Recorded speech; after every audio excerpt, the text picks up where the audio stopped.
আসসালামু আলাইকুম সবাইকে। সবাই কেমন আছেন? আমরা আল্লাহর রহমতে ভালো আছি। গজালু দিয়া ওই যে গাছে যে ধরে আলুটা, গজালু দিয়া চিতল মাছ রান্না করবো। সাথে থাকেন, দেখতে থাকেন। এই যে গজালুটা কাইটে আমি ভালো করে হলুদ আর লবণের মধ্যে ভাজা নিছি অল্প, আর কড়াইয়ের মধ্যে দিয়ে দিছি পেঁয়াজ, রসুন আর কাঁচামরিচ পেস্ট করে নিয়ে সোমবারে দিয়ে দিছি কালি জিরে, জিরে আর অল্প সামান্য পেঁয়াজ দিয়ে সোমবার দিয়ে তারপরে পেস্ট মশলাটা দিয়ে দিলাম। এখন দিয়ে দিব হলুদ গুঁড়া, যাবতীয় যা মশলা লাগে দিয়ে দিলাম হলুদ গুঁড়া, দিব ধনিয়ার গুঁড়া আর দিয়ে দিব মরিচের গুঁড়া, পরিমাণ মতো লবণ দিব,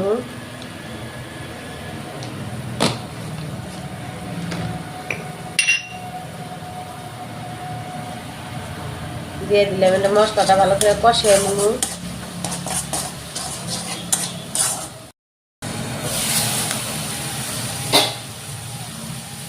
মশলাটা ভালো করে কষিয়ে নিলাম, দিয়ে একবার নাইড়া দিচ্ছি আমি। এখন দিয়ে দিব আলু। আলুটা অল্প পিছলে হয়, সেই জন্য আমি তেলের মধ্যে লবণ আর হলুদ দিয়ে ভাজা নিচ্ছি। সামান্য পরিমাণ পানি দিয়ে কষাবো।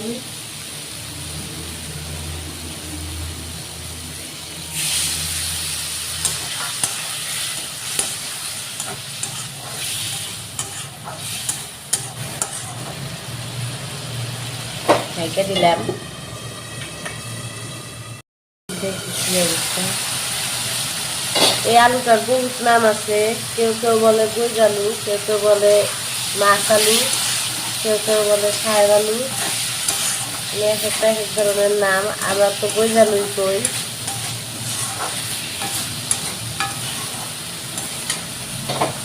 অল্প কষ্ট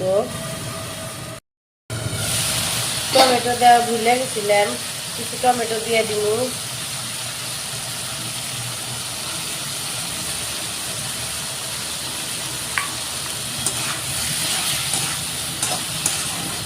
টমেটো দিয়ে অল্প কষিয়ে নিব।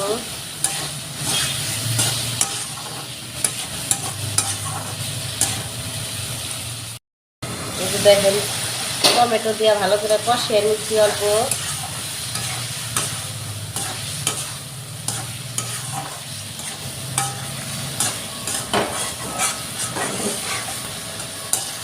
ঝোলের জন্য পরিমাণ মতো পানি দিয়ে দিব।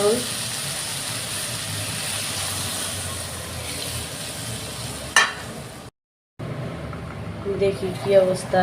এই যে দেখেন ঝোলের বলক চলে আসছে। এখন দিয়ে দিব চিতল মাছ ভাজা রাখা।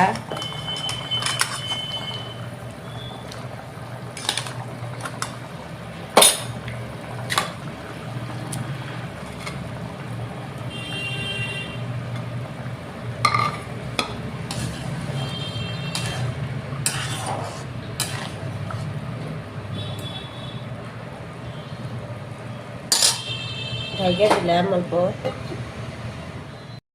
তরকারিতে দিয়ে দিব অল্প জিরার গুঁড়া, ধনিয়ার পাতা দিয়ে দিব,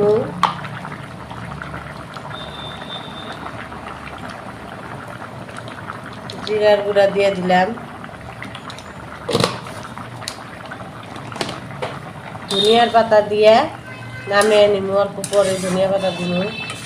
এবার ভিডিওটা কেমন লাগলো লাইক কমেন্ট শেয়ার করেন।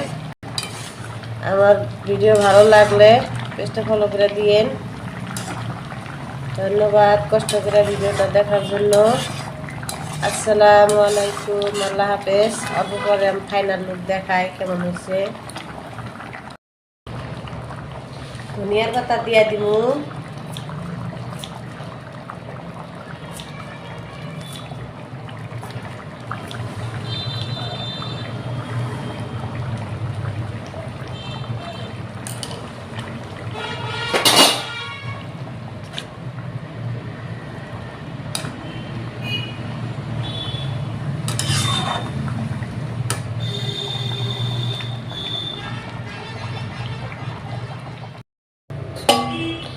এই যে দেখেন ফাইনাল লুক, চিতল মাছ দিয়ে গজালু রান্না করছি।